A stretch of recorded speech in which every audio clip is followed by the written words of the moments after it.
ही एक अशी गझल आहे की जी विचार करतानाच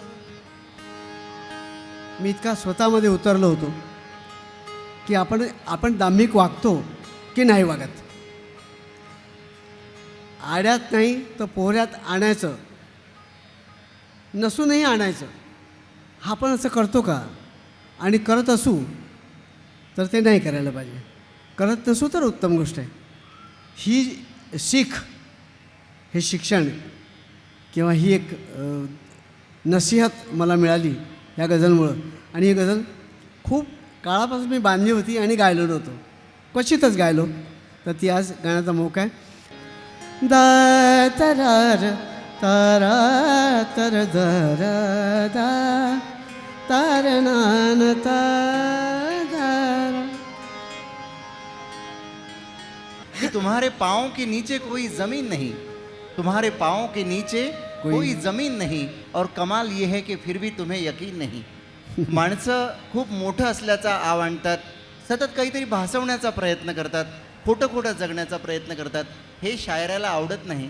आणि असा एक शायर की जो एक मूकबधीर विद्यालयावर शिक्षक म्हणून कार्यरत आहे, त्याच्या विद्यार्थ्यांचं देखील कौतुक काही दिवसांपूर्वी माजी शिक्षण मंत्री वसंतराव पुरके साहेबांनी केलं होतं. आणि तो शायर आर्वीचा आहे. विद्यानंद हाडके यांची गझल दादा सादर करतायत. जोरदार टाळ्यांनी आपण विद्यानंद हाडके यांचं अभिनंदन करूयात. दादांचं दरा धीर तार आ आ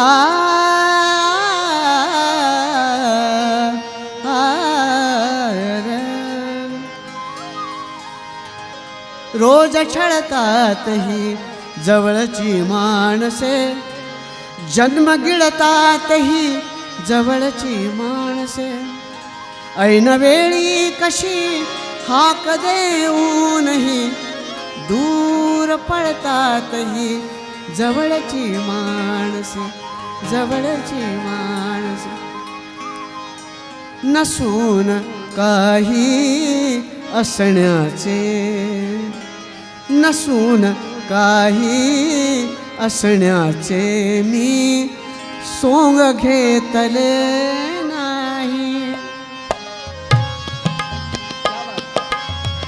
नसून काही असण्याचे मी सोंग घेतले नाही, सोंग घेतले नाही. नसून काही असण्याचे मी सोंग घेतले नाही.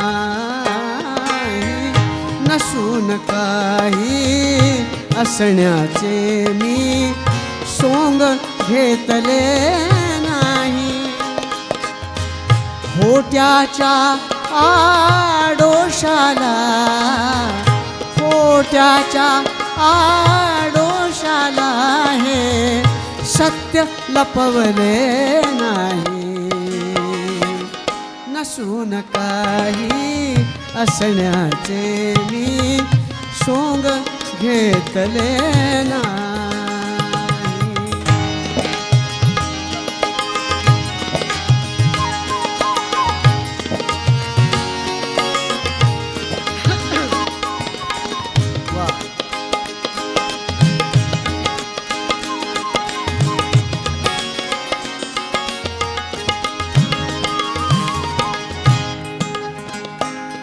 काय शेर आहे बा.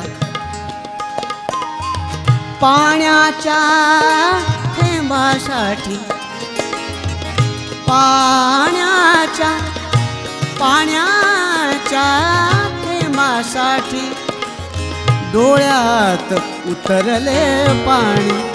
आहा, पाण्याच्या थेंबासाठी डोळ्यात उतरले पाणी, डोळ्यात उतरले पाणी.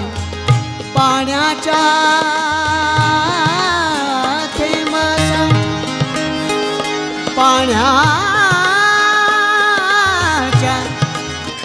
पाण्याच्या थेंबासाठी डोळ्यात उतरले पाणी. पाझर फुटला दगडाला, पान्हा फुटला दगडाला, पाझर फुटला दगडाला, पण थेंब मेघ बरसले नाही. नसून काही असण्याचे मी सोंग घेतले नाही, सोंग घेतले नाही.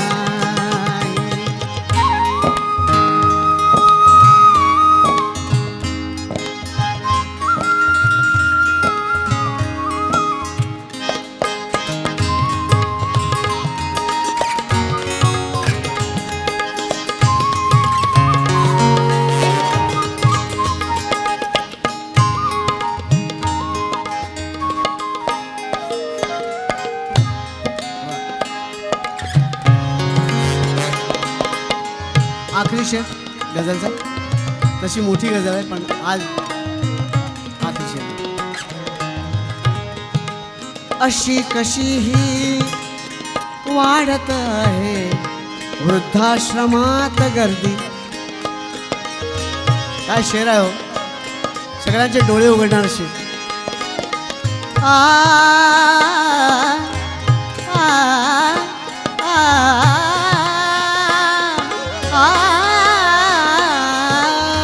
अशी कशी ही वाढत आहे वृद्धाश्रमात गर्दी, वाढत आहे वृद्धाश्रमात गर्दी.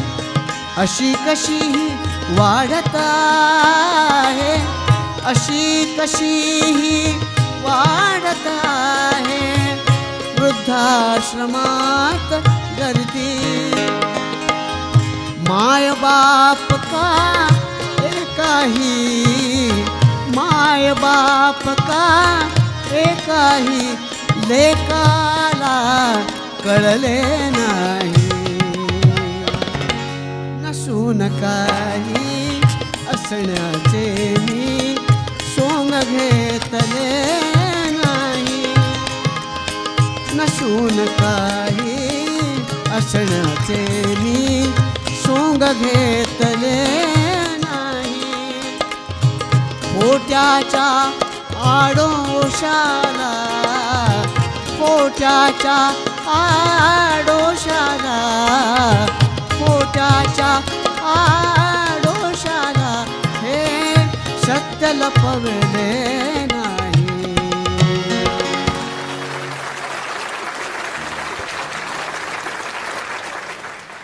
आमच्या कार्यशाळेत आमच्यावर टीका झाली की गझलच्या कार्यशाळेत काही गझल लिहिणारे निर्माण होऊ शकतात का.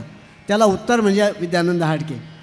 वर्धेच्या कार्यशाळेत तो आला आणि तो गझल लिहायला लागला. काही त्याला गझलचा गजसुद्धा माहिती नव्हता, असा तो कोरी पाटी होता. तो गझल लिहायला लागला, इथे उत्तम गझल लिहायला लागला. नुसती गझल लिहायला लागला नाही तर कार्यशाळेत मला सहभागीसुद्धा झाला, असा विद्यानंद.